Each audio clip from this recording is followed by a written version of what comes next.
Alors c'est un paysage, un simple paysage ordinaire en quelque sorte, avec un pont qui s'étire devant nous. Et derrière ce pont, une profondeur qui ne semble pas très importante, avec deux parties extrêmement distinctes. Si on regarde sur la gauche, un massif d'arbres, avec des groupes de personnages. Et si l'on regarde sur la droite, une partie plongée dans l'obscurité, que le soleil n'atteint pas, ou très difficilement, avec des personnages qui se déplacent ou qui, dans cet espace, ou qui sont immobiles. Et entre ces deux extrémités, en quelque sorte, au centre, frontalement, devant nous, s'étire un pont de pierre arrondi, sur lequel passe un petit personnage qui porte un outil sur l'épaule. Derrière ce pont, un massif de verdure, quelques grands arbres, et au pied de ces grands arbres, quelques masures, quelques maisons avec des toits de chaume, des barrières en bois, des tonneaux.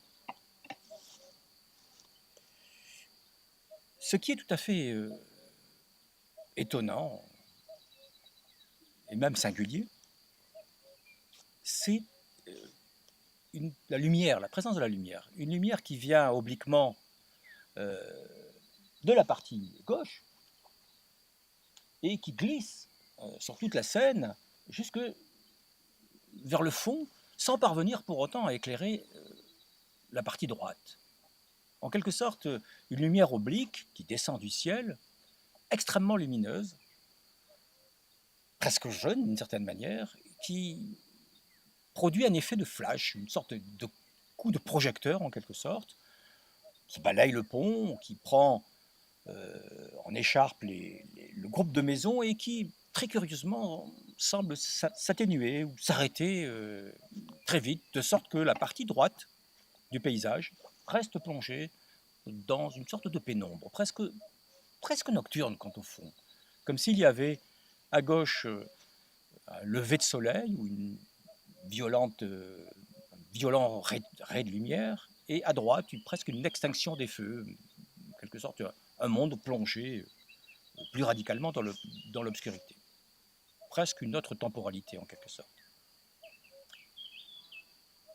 Tout est tranquille, tout est, tout est calme. On pourrait dire tout est apparemment calme, parce que quand on observe attentivement ce paysage, on s'aperçoit qu'il y a devant nous presque, à nos pieds, sur la rivière qui passe sous le pont, un bateau, une petite barque, avec deux personnages qui semblent se dépêcher, qui pagayent assez nerveusement et passent en quelque sorte devant nous. Et quand on observe aussi le petit personnage qui est sur le pont, ce paysan qui porte un outil qui rentre des champs, il a l'air pressé, en quelque sorte comme s'il voulait accompagner ce rayon de lumière et se dépêcher. Si l'on déplace le regard sur l'extrémité gauche, au bout du pont, un petit groupe de maisons est entassées, empilées les unes contre les autres. On remarque qu'il y a une diligence arrêtée. Des personnages descendent de cette diligence et se précipitent vers ce qui semble être finalement une auberge. Quelqu'un vient les accueillir. Ils ont quelques bagages. il court se mettre à l'abri. Il semble vouloir se mettre à l'abri.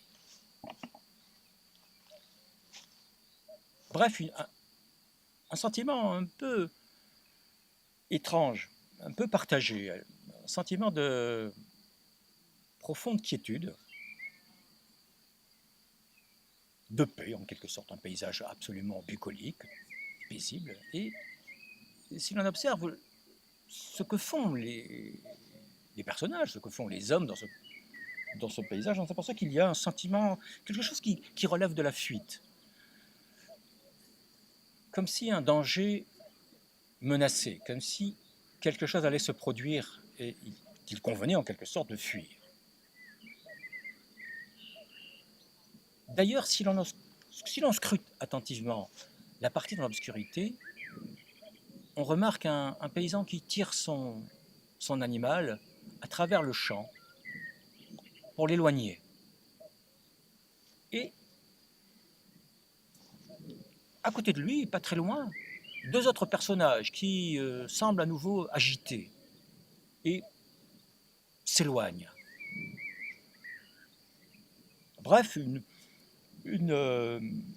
apothéose de lumière, une qualité de lumière tout à fait étonnante, foudroyante, qui descend en oblique sur l'ensemble de la scène, qui inonde la partie gauche de la scène, qui ne parvient pas à éclairer suffisamment la partie droite de la scène,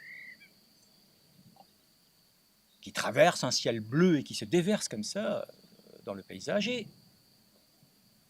ce sentiment très troublant que quelque chose va venir, que quelque chose arrive. Eh bien, ce quelque chose qui arrive, il est déjà présent en quelque sorte.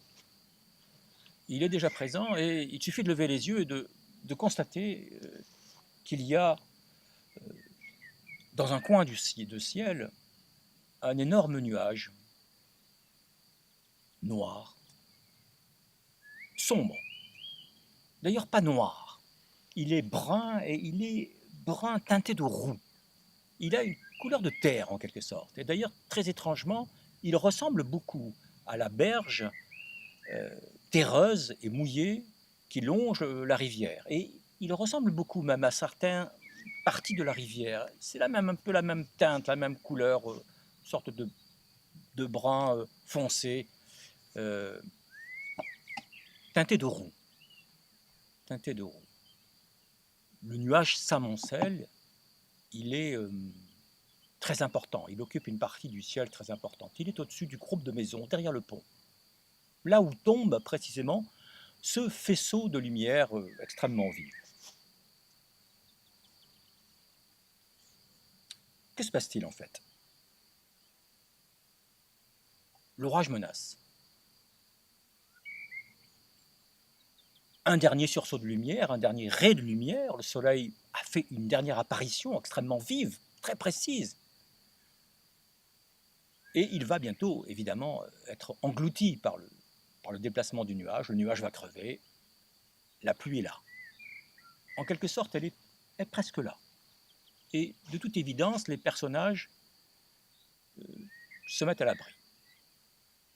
Ils s'attendent à une pluie abondante, une pluie d'abat, une pluie violente, quelque chose qui va envahir le monde, en tout cas qui va recouvrir le monde. Et peut-être que l'obscurité va croître, en tout cas c'est ce que laisse prévoir ce nuage qui occupe maintenant une partie de plus en plus importante de la scène. La lumière d'un côté, l'ombre de l'autre. Des humains qui courent pour se chercher un abri, et quelque chose qui va se produire, qui va éclater. Quand on observe cet étrange nuage, on s'aperçoit qu'il est presque